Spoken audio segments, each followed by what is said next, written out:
Thank you very much for the invitation, and again, Palma, for all your energy in getting the World Federation moving forward.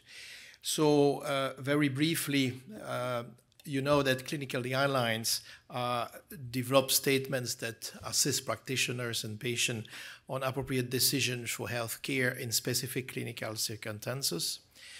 They usually consist of consensus of experts interpreting the best available scientific evidence, and they are here to assist us and to assist the patient. They are not fixed protocol that should be followed, but are intended for healthcare professionals and providers to consider. Now, of course, if we move too much away from the guidelines, it probably means that it is not appropriate care or optimal care.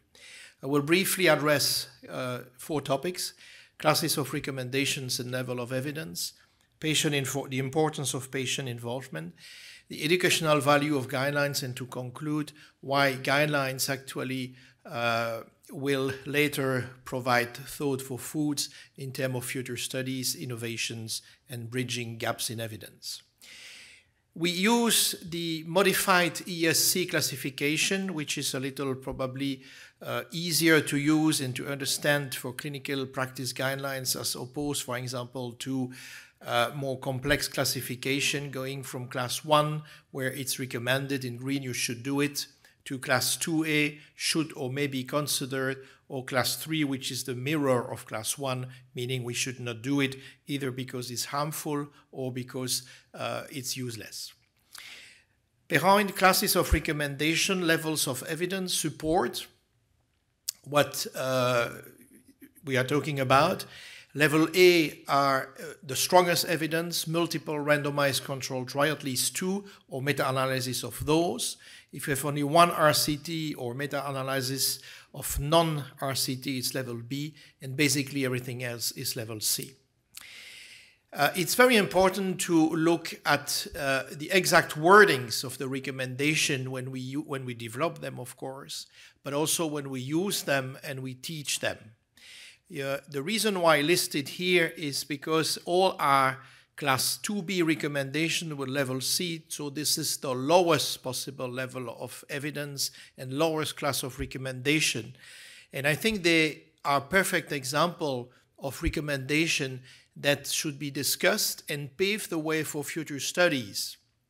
And for example, these are from the 2019 ESVS AAA guidelines, which we are currently updating, and actually they are finalized and will be published very soon. For example, threshold for elective repair of isolated iliac artery aneurysm may be considered at a minimum of 3.5 centimeter.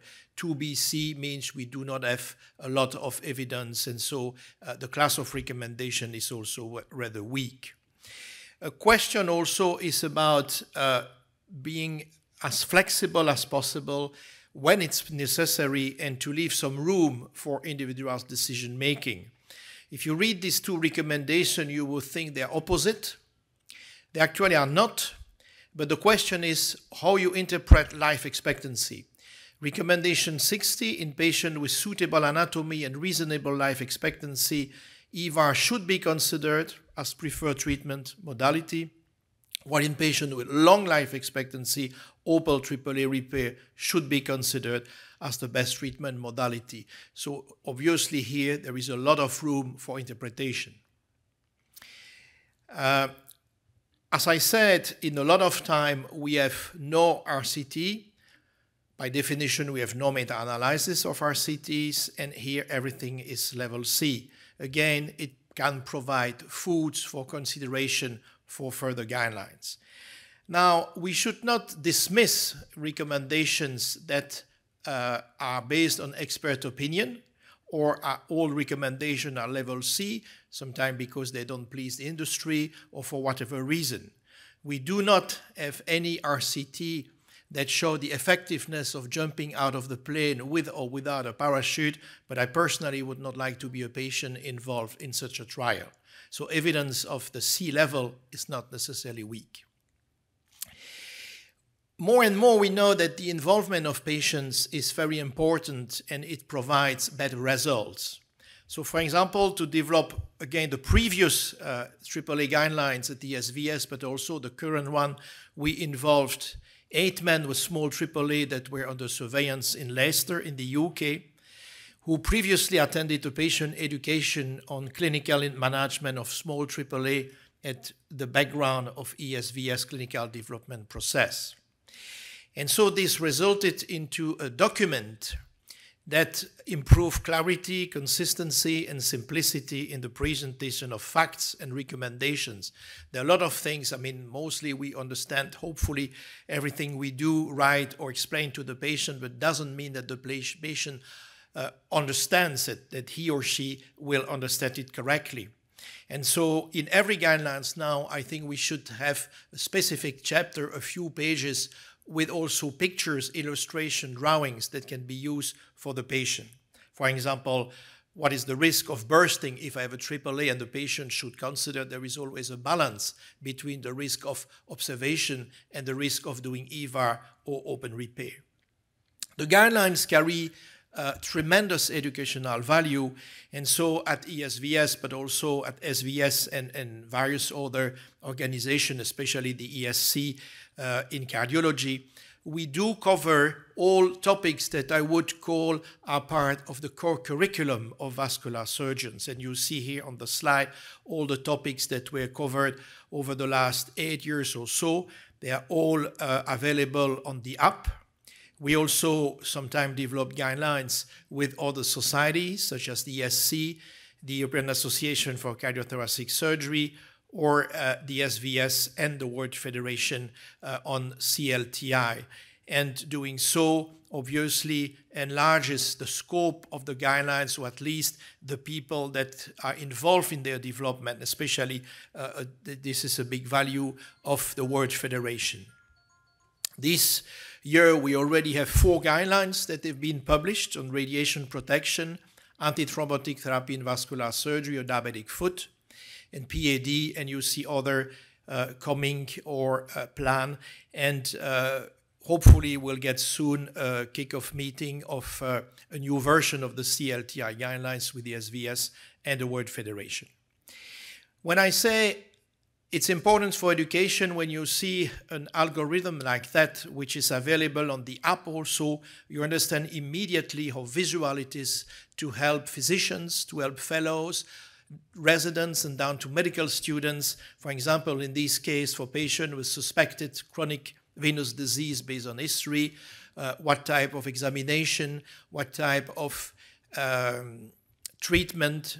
In another slide, will they get? I will not, for the sake of time, go through these slides, but this is quite obvious that the more visual we are, the better the dissemination of the guideline will be.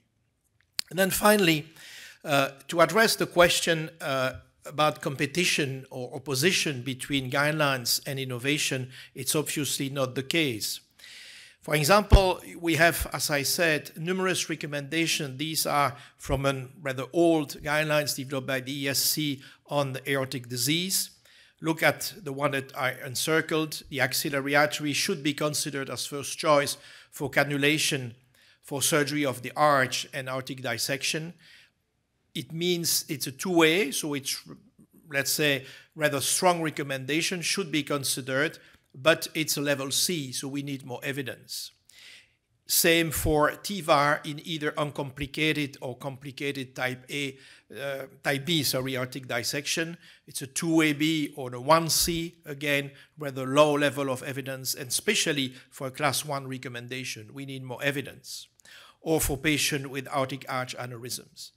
So to conclude, guidelines, as the word states, are a guiding principle. But the care given to a single patient will and should always be dependent on the individual patient, the treatment setting, or not all techniques are available everywhere, and other factors. And among other factors, of course, the experience of the physician, of the surgeon, or the fellow is obviously a key factor. We strongly believe that guidelines should be part of the core curriculum of every vascular surgeon or cardiac surgeon. If we talk about cardiac surgery or cardiology, of course, you can name almost any specialty. And guidelines set the standard of optimal care, but they also do pave the way for future innovations and trials. Thank you very much for the privilege of the floor.